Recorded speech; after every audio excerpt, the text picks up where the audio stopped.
Today's question, is boondocking cheaper than a campsite?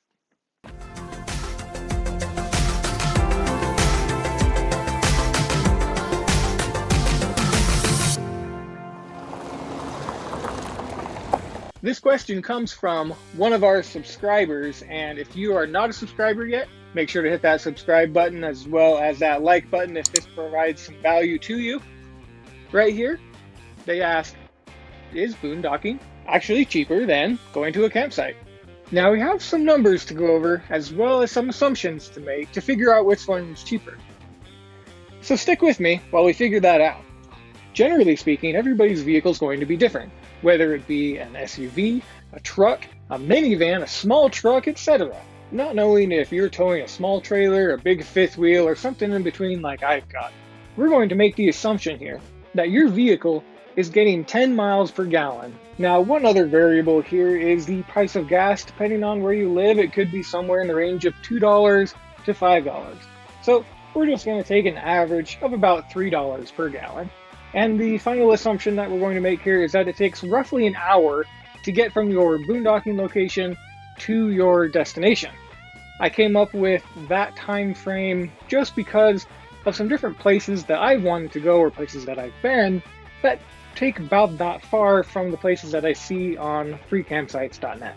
So now we take our miles just based on some averages that I found, and you take that and divide it by your fuel mileage. It'll give you about 11.11-ish, depending on what your fuel mileage is. At this point, we know how many gallons of fuel we've used to make that round trip. Times that by the cost of fuel, which we averaged at about $3 a gallon, and you end up with a $33 trip to go from your free site to your destination.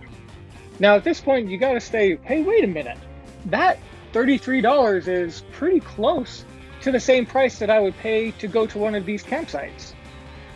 At this point, you may be saying to yourself, if it's going to cost me $30 to go from a free campsite to my destination back, and then however much fuel it costs to go out of the way to the free campsite back to the main road when I'm done, why not take that money and apply it to a closer campground?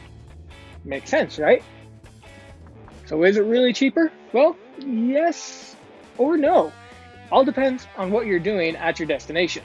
So if you are going to be just stopping somewhere overnight, right near your destination, I would apply the cost of the free campsite fuel usage to the cost of a closer campground that has conveniences like maybe it has hookups, dump station, etc. Somewhere that I can drop my trailer safely and not have to worry about it. If you are going into the backcountry to do something, and if you just need somewhere that's free to stay for a while, and you don't mind that it's out of the way because you're not coming into town every day, etc., of course it's cheaper to go boondocking. But it all depends on what your end goal is. Of course, there are other costs to consider as well. The fuel to run your generator for your air conditioning, or your propane and electrical usage for running your heater in cooler times. Whereas at a campsite, if you have hookups, you can just plug in and get that stuff off the electricity that's provided there. So there's definitely some other items to consider. In the end, it all depends on what you plan on doing. And if you can crunch some numbers to figure out if it's going to save you some money to do one method or the other, that's all up to you. Thank you so much for watching this video. Please remember to hit the subscribe button down below. Definitely benefits the channel, and we will catch you on another adventure. See ya.